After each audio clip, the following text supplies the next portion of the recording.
કાંકરેજ તાલુકાના રાજપુર ગામનું ગ્રામ પંચાયતના મકાનનું કામ હલકી ગુણવત્તા અને ભય વિનાનું ભ્રષ્ટાચાર જોવા મળી રહ્યો છે. કાંકરેજ તાલુકાના રાજપુર ગ્રામ પંચાયતનું નવીન મકાન મનરેગા યોજના હેઠળ મંજૂર કરવામાં આવેલ, પરંતુ કામ હલકી ગુણવત્તાવાળું અને તકલાદી બની રહ્યું છે.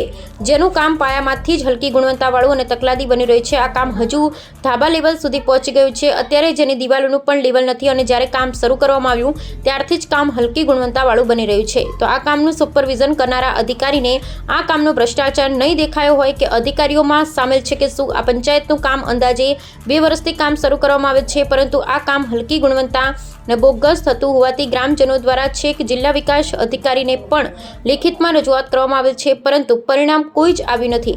આની સાથે મંજૂર થયેલ ગ્રામ પંચાયત શરૂ થઈ, પરંતુ રાજપુર ગ્રામ પંચાયતનું કામ ક્યારે થશે તેવું ગ્રામજનોમાં ચર્ચાય છે. Bureau report Jayantibhai Thakkar, Siyori, Kankrej. મારું નામ દેસાઈ શંકરભાઈ, હું રાજપુરનો વતની છું. અમારા ગામના ગ્રામ પંચાયતમાં આ જે પંચાયતનું મકાન બનાવવાનું શરૂઆત કરી લગભગ પહેલા 2 વર્ષ પહેલા એનો પાયો ખોદવામાં કીર્તિસિંહ વાઘેલા સાહેબ હતા. એમના વરદ હસ્તે આનું ઉદ્ઘાટન થયેલું.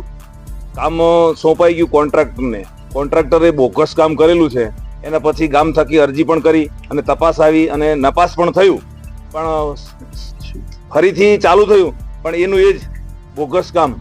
આનું કોઈ પાયાનું કોઈ ખોદવાનું કોઈ ઠેકાણું નથી, અને નથી તો કોઈ એનું જે લેવલ નથી, અને દિવાલો એકદમ ત્રાસી દિવાલો છે, કે ગમે ત્યારે પડી જાય હાલત ઉપરથી તેના ઉપર ધાબુ ભરાય અને બીજો માળ થાય અને શું પરિસ્થિતિ થાય એ આપ સૌ બધા જાણો છો.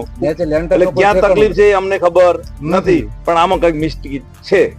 કામ બિલકુલ ન મારું નામ દેસાઈ શંકરભાઈ, ગામ રાજપુર, તાલુકો કાંકરેજ, જિલ્લો બનાસકાંઠા. સાહેબ, આ પંચાયતનું કામ ક્યારથી આપણે ચાલુ કર્યું? 2 વર્ષ થઈ ગયા. 2 વર્ષથી કીર્તિસિંહ વાઘેલાએ ઉદ્ઘાટન કરેલું. એની પછી જે 2 થી 4 વખત તો આની આ પોઝિશનમાં રહ્યું. મકાન બિલકુલ ચાલે એવી પોઝિશનમાં જ નથી આ પંચાયતનું. તમે અરજીઓ કરેલી? હા, અરજી આપેલી, લેખિતમાં જાણ કરી, એ લોકો આગળથી તપાસ કરેલી, પણ એની પછી હજુ કઈ એનો નિર્ણય નથી આવ્યો. ક્યાં ક્યાં અરજી કરી તમે?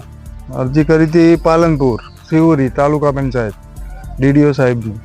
રૂબરૂ આવીને ચેક કરી ગયા, એટલે કે ટૂંક સમયમાં ચાલુ કરીએ, પણ હજી સુધી ચાલુ નથી. કેવું કામ કરવામાં આવ્યું છે? કામમાં તો બોગસ કામ જ છે. અને નીચે પાયો પાયો તો ભરેલો જ નથી. એમ તમારું નામ? મારું નામ SP ઝાલા, કયા ગામના? રાજપુર.